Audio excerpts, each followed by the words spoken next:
as an employee, I need to be comfortable to come to my boss or come to my manager and say, you know what, I just can't do it today, right? I can't be on screen. I can't be online. I need 1 or 2 days to really recharge.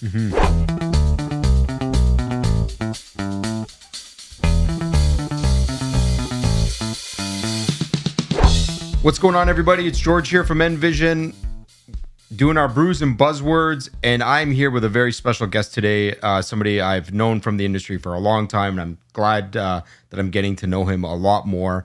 Kareem Perez, who is the founder and executive director of The Tech Effect, is here today to talk to us about the Great Resignation and what The Tech Effect is doing to help support those who are looking to get into digital marketing in our world. So, Kareem, thanks so much for being here today, man. Thanks It's for having very me, much George. appreciated. As I mentioned, we were just talking earlier in my office about how long ago we actually first connected, and then things kind of went silent. And here we are again, almost 10, 11 years later, sitting down together, having a conversation. And what really intrigued me, obviously with everything going on in the pandemic, and hearing stories from numerous organizations around the world, is how employees are leaving their jobs. And when I started hearing about The Tech Effect and all the amazing things you were doing for up-and-coming digital marketers and the mentorship programs that you have, I thought, what a great opportunity to start talking about this and appreciate what you're seeing in the industry. What is going on in our world in the digital space, and how is The Tech Effect helping these new up-and-comers or existing up-and-comers? Right, and on the right. flip side, the companies that these individuals are getting placed in.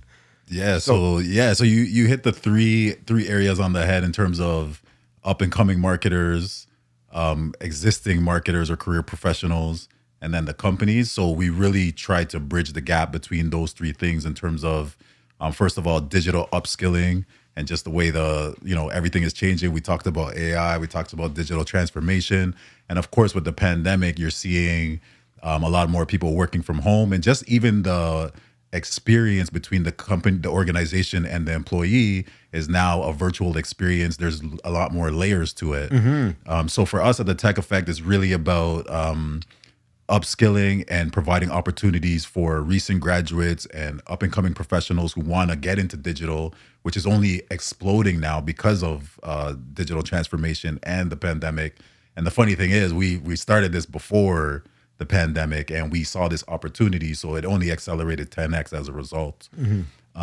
So that's where it started, right? But then you also now think, okay, when you're working at an organization, you still need to stay on your A game, right? There's so much changing in digital. There's so many new skills, so many different avenues that a company can take to offer, whether it's services or ideas to their customers. So they want their employees to be front and center and being upskilling, learning, training. So there's a whole element for existing career professionals in the game to improve their skills. And then the last part is the organizations need to really double down in terms of training, mentorship, and retention. And that only helps with retention and really changing their business model or their organizational approach to retaining talent and upskilling talent as well. So, our focus is on those three areas and providing programs, education, and training to those three demographics or audiences to help bridge the gap and bring them all together so that when you hire a new talent or you hire digital talent, you're getting somebody that's more prepared. You're getting somebody that understands a little bit more, not just the technical skills, but the nuances within the space, which there's so plenty many, of them, right? that's for sure. But then also, once you have them, how do you keep them, right? And how do you provide an environment where they can thrive and grow and be their best self, right? Because that's another big thing as well, which is no longer can we separate the employee experience from the person. Of course. It's more about the human experience where, if I'm into environmental sustainability, right, and I'm into a certain culture, the more I can be that person at work is the better work I'm going to do. And the more you understand me as an employer, right, then I can be myself. And I'm not always going to be on my A game, but you have to understand why. right? So just like a lot of that education and training and conversation, bridging the gap between those different areas is key.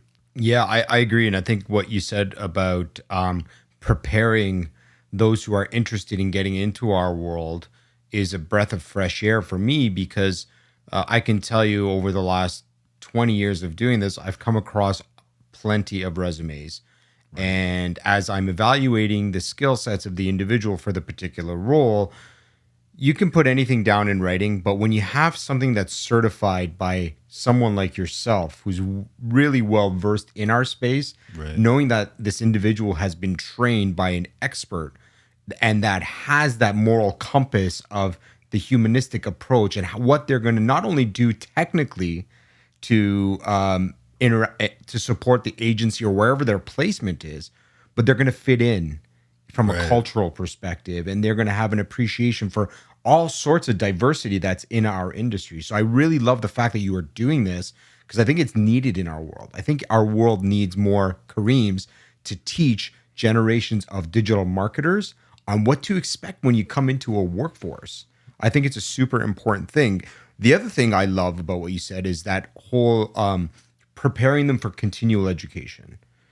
Because you and I know we've been doing this for a long, long time. The world we were in 10 years ago in terms of marketing, it's irrelevant, really, right? Yeah. Would you agree? True. I would agree.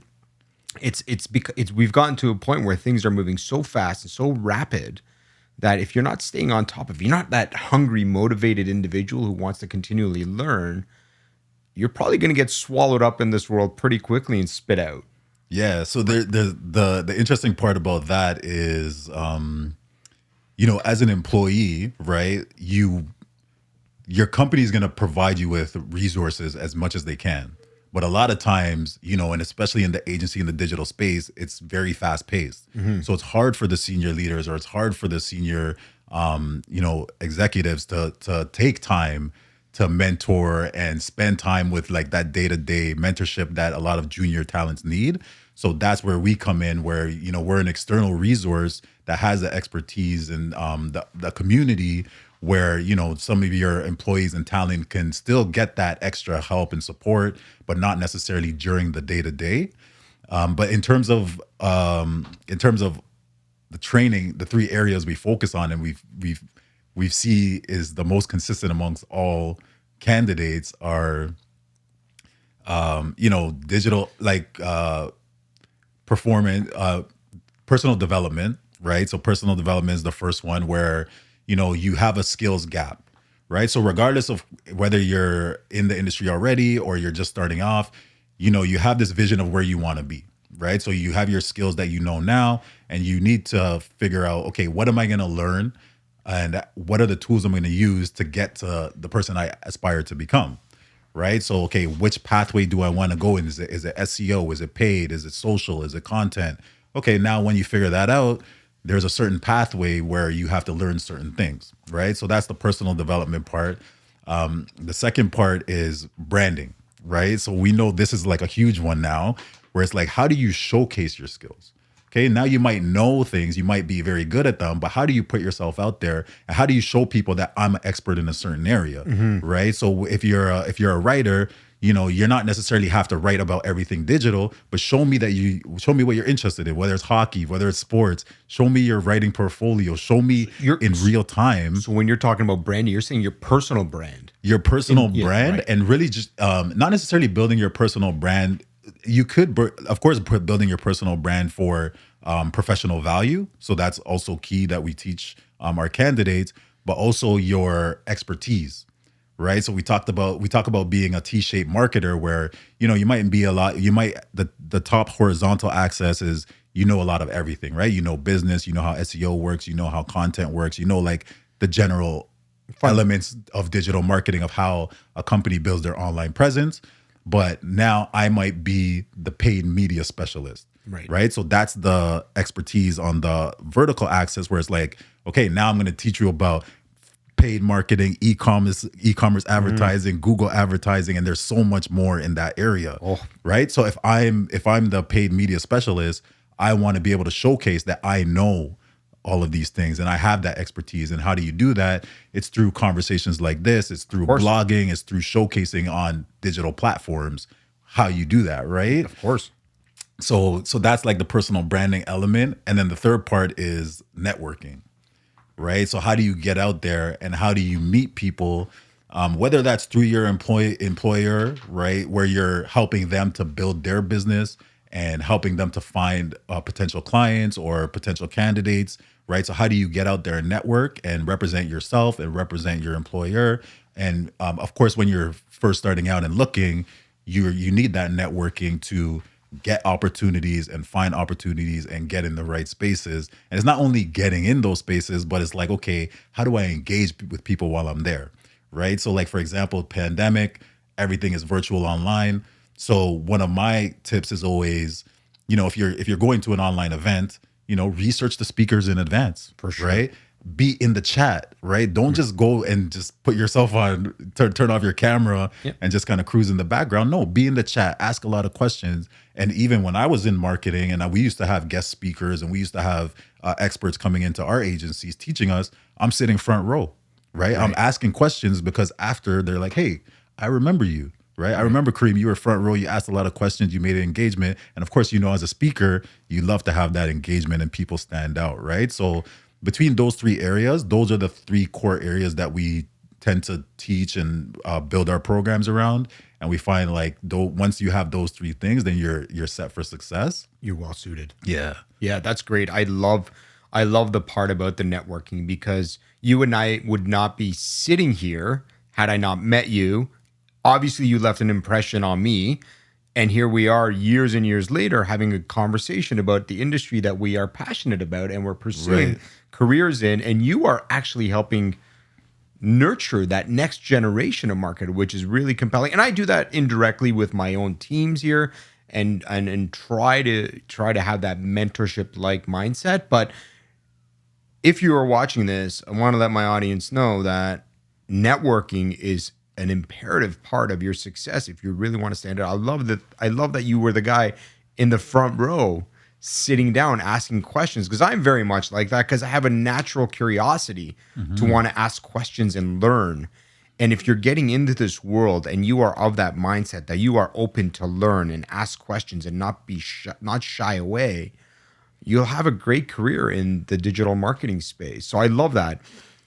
Well, I just wanted to say, right, like just to jump on that too, is I had a post or, there's a thought that I always have, which is the answer to your question is more questions. Yeah, right? For sure. So even if you think you have the answer, it's always good to keep digging, keep asking, stay curious. Yeah. Right. Even from a strategic standpoint, when you're working with clients or campaigns, it's like, okay, yeah, we can do this first idea, but what if we try this? Right. Or what if we take this angle? Or what if we didn't do what we did before and we did something different? And this is something we talked about earlier, which is, we always encourage candidates and marketing professionals to share their perspective, right? It doesn't mean necessarily your perspective is going to be taken every time. It doesn't mean that your idea is going to be the one that's chosen, but the whole idea is of having diversity of thought and diversity of talent is to have those different perspectives, right? And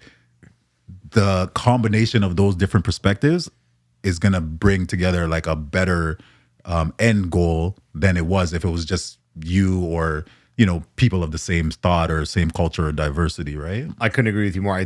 One of the things that we're so fortunate to have in this industry is the opportunity to be creative. Right. And creativity comes in a lot of different forms. And that one idea that might be in, let's call it the intern's head versus the C-level executive's head, those can drastically change the outlook on any particular campaign or initiative. So I encourage all of my team to always speak up, never shy away. If you've got an idea, and to go back to what you're saying where, ask questions. The one thing we are very keen on here and we promote it heavily is ask why.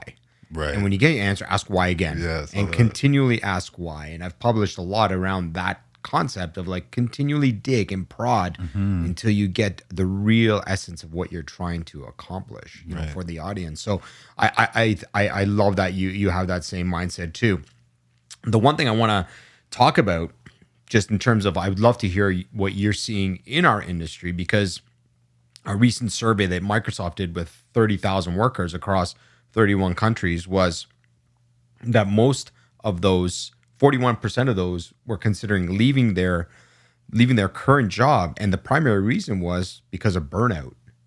Right. And I'd love to get to see what you've been seeing in the last couple of years with respect to the Great Resignation. That is this, well-known term now. But what are you seeing in the workforce from a digital marketing perspective? Are you sensing burnout? Are you seeing more excitement because hybrid models are opening up opportunities in our industry to not be so restricted to a geographic area?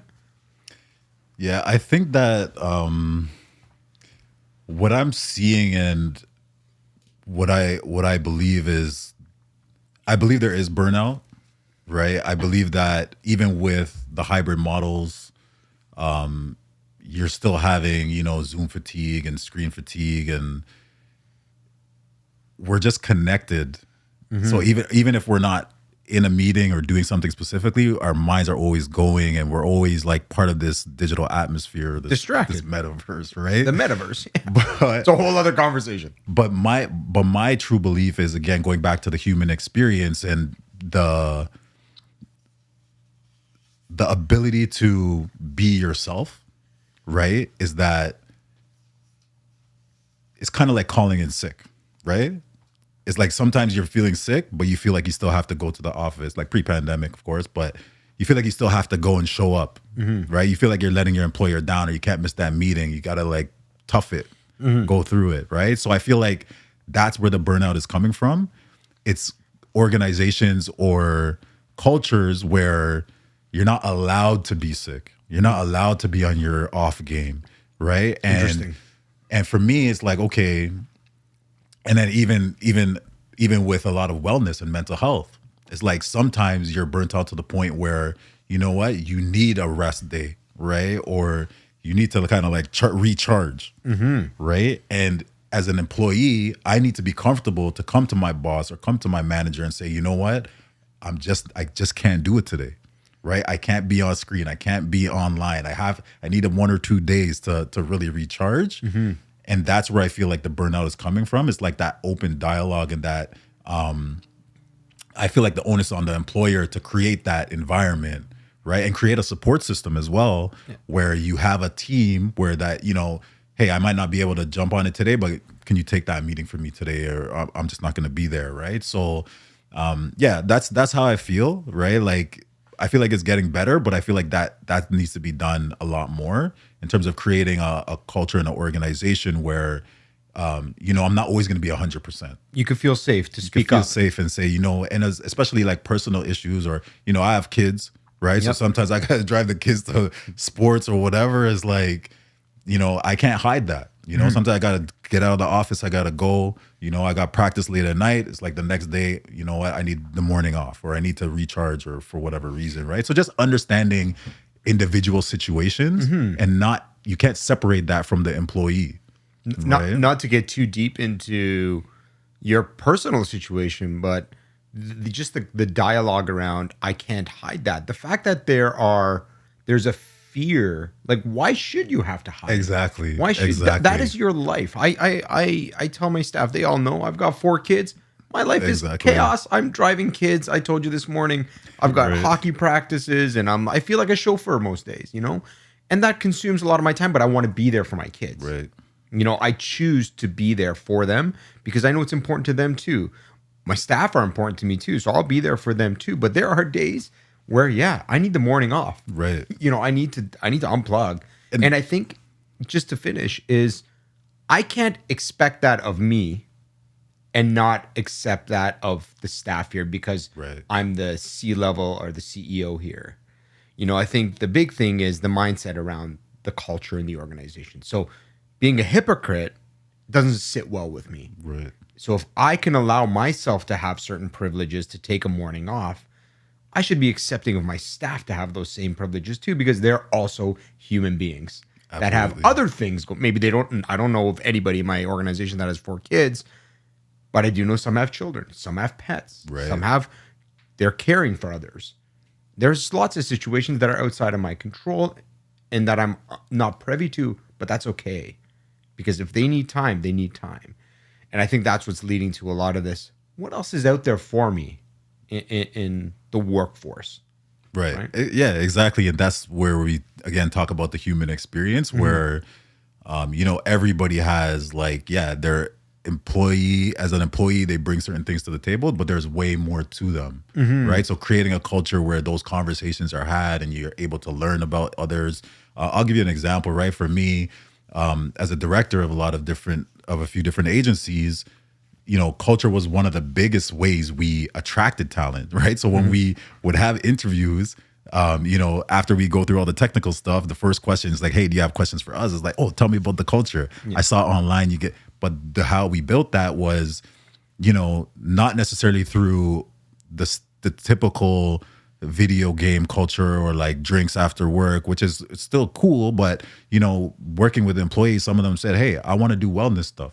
So we used to do like wellness events or like yoga team building or like go to the park and do different things or like kayaking, right? And it's like, these are some of the things that I don't normally do either. Right. But just being able to bond in different spaces and different atmospheres, that's how you can learn a lot about different people and their experience. And then when they do call in or when they are burnt out, you kind of understand more, right? So it's just about understanding and like getting to know your organization, your people. I think it's a great way to open up doors, because oftentimes what ends up happening as you get to know individuals, the comfort factor really settles in with them and you. So you get to know each other at a whole other level of a respect, identifying their drive. What are their motivating factors? So as I have conversations with my staff, in the back of my mind, I'm saying, wow, this individual seems to really have a passion for this thing. I'd love to promote that. I'd love to give them the ammunition they need to help support them get better at that thing that ultimately could be rewarding for the agency as a whole and the people that individual is surrounded by. So it's like this trickle down effect, right? As you get to know someone, get to understand their likes and dislikes and where you can best position them for success.